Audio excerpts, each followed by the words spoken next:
नमस्कार किसान भाइयों आज की वीडियो में बतलाने वाले हैं प्याज की उन्नत सफल वैज्ञानिक खेती किस तरीके से करनी चाहिए और कौन से समय में लगानी चाहिए, किस महीने में लगानी चाहिए। साथ ही में कौन सी मिट्टी अच्छी होती है, उन्नतशील किस्में कौन कौन सी लगानी चाहिए, नर्सरी किस तरीके से तैयार कर सकते हैं, 1 एकड़ में बीज की आवश्यकता कितनी पड़ेगी और अगर हम कंद की डायरेक्ट बिजाई करते हैं खेत में तो कितना कंद हमें 1 एकड़ के लिए चाहिए। आपको इस वीडियो के माध्यम से किसान भाइयों संपूर्ण जानकारी मिलने वाली है। चैनल पर अगर पहली बार विजिट कर रहे हैं चैनल को सब्सक्राइब करें और घंटी वाले बटन को जरूर दबा दें। मैं आपको स्वागत करता हूं किसान भाइयों अपने यूट्यूब चैनल वीएन फार्मिंग में। मैं हूं आपका दोस्त विजय। किसान भाइयों प्याज की उन्नत खेती करने के लिए सबसे पहले जो उन्नतशील किस्में और उन्नत जो मिट्टी होती है उसकी आवश्यकता पड़ती है। साथ ही में किसान भाइयों अगर हम अक्टूबर के महीने में अगर प्याज की खेती करना चाहते हैं तो हमें किस किस सावधानी बरतनी चाहिए, साथ ही में जलवायु कितना होना चाहिए। जैसे कि अगर खेत की तैयारी कर रहे हैं तो उस समय किसान भाइयों 30 डिग्री सेंटीग्रेड से लेकर के 35 डिग्री सेंटीग्रेड तापमान होना चाहिए। और वहीं पर खरीफ सीजन के लिए जैसे कि सितंबर अक्टूबर के महीने में आप प्याज की खेती आप लग कर सकते हैं। वहीं पर अगर खेत की तैयारी की बात करें तो सभी प्रकार की मिट्टी में आप प्याज की फसल को लगा सकते हैं। साथ ही में किसान भाइयों आप अच्छा उत्पादन लेना चाहते हैं तो आप इन मिट्टी में लगा सकते हैं, जैसे कि काली दोमट मिट्टी में लगा सकते हैं, चिकनी दोमट मिट्टी हो गई, पीली दोमट मिट्टी हो गई। वहीं पर किसान भाइयों सॉइल का एल्कलाइन की बात करें, पीएच मान की बात करें तो 5.5 से लेकर के 7.5 के बीच में रहना चाहिए। वहीं पर प्रति एकड़ की दर से किसान भाइयों अगर आपके पास में पुरानी गोबर की खाद अवेलेबल है तो 2 से 3 ट्रॉली आप प्रति एकड़ की दर से गोबर की खाद अवश्य डालें।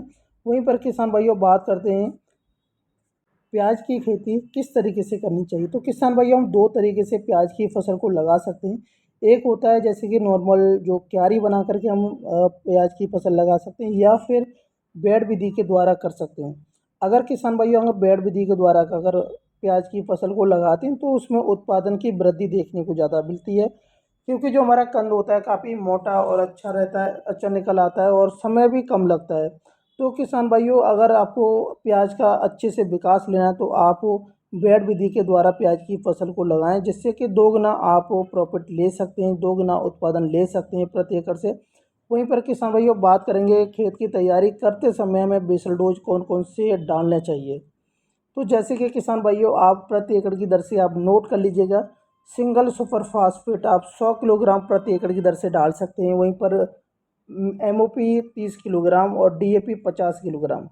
गोबर की खाद जैसे कि मैंने आपको बताई थी 2 से 3 ट्रॉली आप बेड विधि के द्वारा भी डाल सकते हैं। अगर आपकी फसल में जैसे कि खेत में दीमक की समस्या रहती है तो आप किसान भाइयों रिजेंट या कारोफोरन आता है जो आप उसका प्रयोग कर सकते हैं, जिससे कि दीमक पे आप कंट्रोल कर सकते हैं। अगर आपकी खेत में दीमक की समस्या है तो किसान भाइयों आप ये रासायनिक दवा का प्रयोग जरूर करें, जिससे कि आपका कंद खराब नहीं हो। उन्नत किस्मों की बात करें और 1 एकड़ में हमें सीड और या फिर कंद की आवश्यकता कितनी पड़ती है, तो किसान भाइयों हम बात करें उन्नत किस्मों की तो आप एलोरा चाइना किंग के नाम से आती है, पंचगंगा प्रशांत हाइब्रिड के नाम से आती है, प्राची चाइना रेड के नाम से आती है। वहीं पर किसान भाइयों अगर सीड की बात करें तो सीड जैसे कि आप अगर मार्केट से खरीदते हैं तो आपको 3 से 3.5 किलोग्राम प्रति एकड़ की दर से आपकी सीड की आवश्यकता पड़ेगी। फिर आपको सीड की नर्सरी तैयार करनी पड़ेगी, देन उसके बाद में आप वो नर्सरी को रोपाई करेंगे। या फिर किसान भाइयों डायरेक्टली आप कंद की बिजाई कर सकते हैं। कंद की आवश्यकता पड़ेगी आपको 6 से 7 कुंटल।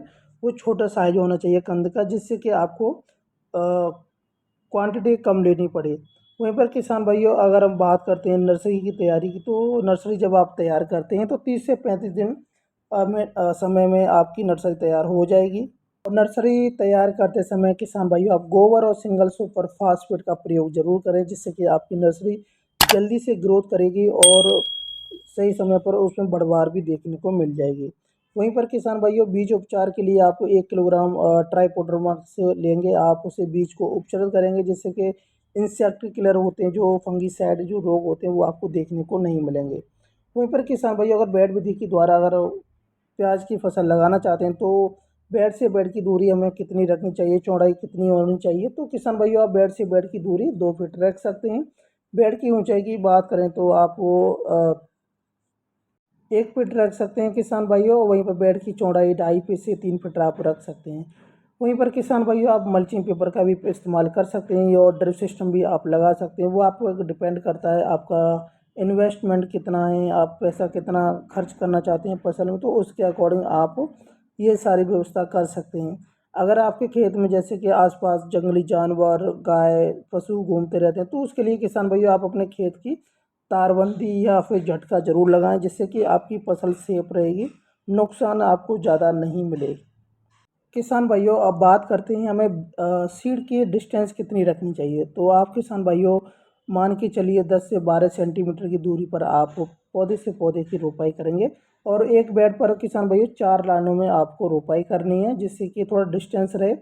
जो हवा होती है किसान भाइयों उसका आगमन यानी कि जो पौधे हैं उसके बीच में से हवा क्रॉस हो सके, तो आप उसके अकॉर्डिंग आप अगर रोपाई करते हैं तो आपकी फसल जल्दी से ग्रोथ भी करती है। वहीं पर किसान भाइयों बात करते हैं कि 1 एकड़ में कितना उत्पादन निकल आता है।